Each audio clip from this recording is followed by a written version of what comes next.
নৌকা পারাপার বন্ধ, আর্থিক অনটনে মাঝিরা। মালদার মানিকচকে নৌকা পারাপারে মিলছে না অনুমতি, কপালে চিন্তার ভাঁজ মালিকদের। কোনো এক অজানা কারণেই দীর্ঘদিন ধরেই মানিকচক ঘাট থেকে রাজমহল পর্যন্ত নৌকা পরিষেবা বন্ধ, দাবি স্থানীয় মাঝিদের। কারণ জানতে প্রশাসনিক দরবারে বারবার আর্জি নিয়েও মিলছে না কোনো সুরাহা। ফলে আর্থিক ক্ষতির মুখে কয়েকশো মাঝি। কিভাবে দিন গুজরান হবে, কপালে চিন্তার ভাঁজ মাঝিদের। মালদা জেলার মানিকচক গঙ্গার ঘাট দুই রাজ্যের সন্ধিস্থল। বাংলা ও ঝাড়খণ্ড রাজ্যকে জুড়েছে এই গঙ্গা নদী। ফলে দুই রাজ্যের প্রতিদিনের যোগাযোগ মাধ্যম বলতে রয়েছে একটি লঞ্চ পরিষেবা, যা নির্ধারিত সময় মতো চলে। বাকি যাত্রীরা নৌকো পরিষেবা নিয়ে পারাপার করেন। তবে বর্তমানে মাঝিদের প্রশ্ন, কবে মিলবে নৌকা পারাপারের অনুমতি? অন্যদিকে মাঝিদের অভিযোগ, নৌকা পরিষেবা বন্ধ থাকার দরুন লঞ্চ পরিষেবায় নির্ধারিত ভাড়া থেকে অনেক বেশি ভাড়া নেওয়া হচ্ছে যাত্রীদের থেকে। লঞ্চ পরিষেবায় যাত্রীরা কোনো কারণে সময় মতো লঞ্চ ধরতে না পারলে দীর্ঘক্ষণ অপেক্ষা করতে হচ্ছে। ফলে যাত্রীদের অসুবিধার সম্মুখীন হতে হচ্ছে। মাঝিদের দাবি শীঘ্রই পূরণ হোক, পুনরায় নৌকা পারাপার বহাল করুক প্রশাসন। এই আর্জি মাঝিদের মুখে। এখন শুধু দেখার বিষয়, কবে চালু হচ্ছে মানিকচক ঝাড়খণ্ড ফেরিঘাটে নৌকা পারাপার।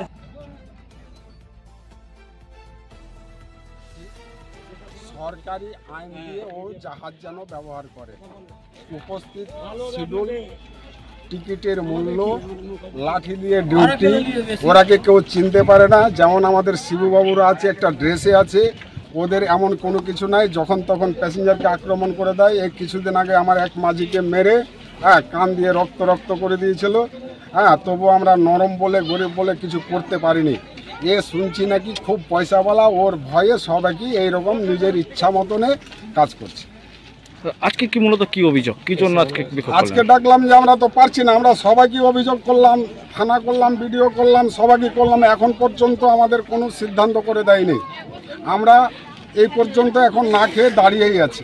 কি চাইছেন আপনারা? আমরা চাইছি সমাধান। আর না হলে যদি আমরা নৌকাও অবৈধ থাকে, তাহলে ও যেন বৈধ হয়ে চলে, ও যেন ঠিক লাইন দিয়ে চলে, তাহলে আমাদের কোনো আপত্তি থাকবে না। আর ওকে লিখে দিতে হবে যে নৌকা আমার ঘাটে কোনো দিনের জন্য চলবে না। যদি চলে তাহলে ও জবাব যেন দিয়ে যায়। ওর ছোট নৌকাতে চুরি করে প্যাসেঞ্জার আনছে না, ও পয়সা নিচ্ছে, সেটা কথা বলতে পারবো না। আমাদেরগুলো মারখা মারা, তার জন্যই খালি বন্ধ থাকবে। আর আউট নৌকাগুলো দেখতে পাচ্ছে না। আচ্ছা, আরো এখানে অভিযোগ হচ্ছে যে বাড়তি ভাড়া নেওয়া হচ্ছে, টিকিটের মূল্য নয়, কি বলবেন? হ্যাঁ, টিকিটের মূল্য নয়। তো আমি নিজে গিয়ে টিকিটটা কালেকশন করলাম এই একটু আগে, তাতে আমাকে টিকিট দিল। ওই টিকিট আমি এসে দেখছি কোনো মূল্য নাই, কোনো শিডিউল নাই। একটা প্যাসেঞ্জারের কাছে নিজের ইচ্ছা মতনে ভাড়া নেবে। এখন আমরা প্রতি জায়গাতে ট্রেনে দেখি যে ওখানে টিকিটে হাত ভরলেই সামনে শিডিউল দেওয়া আছে। কোনো প্যাসেঞ্জার তর্ক করলে ও শিডিউল দেখে নিতে বলে। এখানে কোনটা দেবে, ইচ্ছা মতনে কারবার করবে কেন? কতদিন থেকে এই ধরনের সমস্যা? এই মালিক ঘাট নিয়ে মানে 22 থেকে না রে, 22 থেকে তো ঘাট নিয়েছে। হ্যাঁ, এই 22 থেকে এরকম আমরাকে দেখতে চাই না। আমাদেরকে মানে একদম তুচ্ছ মনে করে। আপনাদের দাবিটা কি?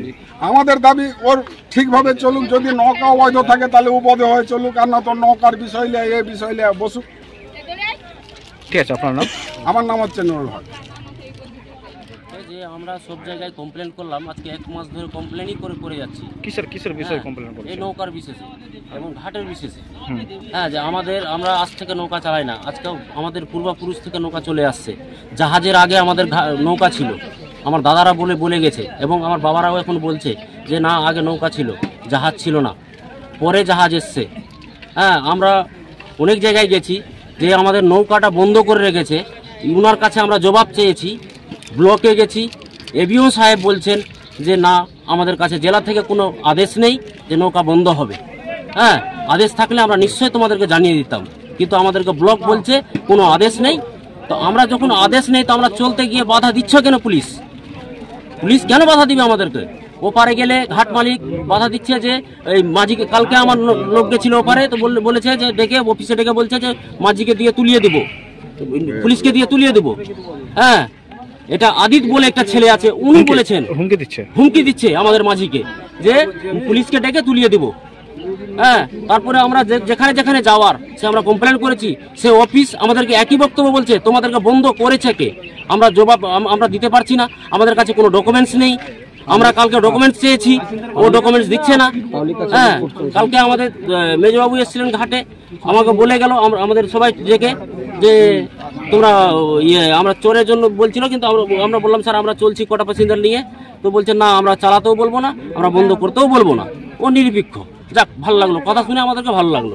হ্যাঁ ঠিক আছে, ও যখন ঘাট মালিক যখন এইভাবে আমাদেরকে বঞ্চিত করার জন্য চক্রান্ত করেছে, ও আমাকে লিখিত দেখ, যে আমরা ওই লিখিত নিয়ে আমরা কোর্টে যাব, কোনো জায়গায় পৌঁছাবো, কি আমরা মুখ্যমন্ত্রীর কাছে যাব, কিন্তু ও লিখিত দিচ্ছে না আমাদেরকে। আমরা যে বন্ধ আছি আজ অবধি, আমাদেরকে কোনো লিখিত কেউ দিচ্ছে না। অফিসে লিখিত চাইছে, কিন্তু আমরা দিতে পারছি না। আমরা সব জায়গায় আমরা জানিয়েছি। দেখেন আমাদের কাছে মেমো নাম্বার দিয়ে রিসিভ আছে আমাদের কাছে। হ্যাঁ, কোনো মালদা জেলার মধ্যে কোনো জায়গা বাকি রাখেনি আমরা জানাতে, প্রত্যেকের আমরা অফিসে গেছি। ওই একই গল্প, তোমাদেরকে বন্ধ করেছে কে, তুমি আমাদেরকে কাগজ দাও। আমরা কাগজ দিতে পারছি না, আমরা চালু করতে পারছি না। নৌকার উপরে এত অশান্তি কেন, এই কথাটার জবাব চাই। আমরা উচিত মূল্য ওকে ঘাটের আমরা 10 টাকা দিয়ে এখন নৌকা চালাচ্ছিলাম, তারপরে নিজের বেনিফিট লুটার জন্য আমরাকে এই ঘাট মালিক বন্ধ করেছে।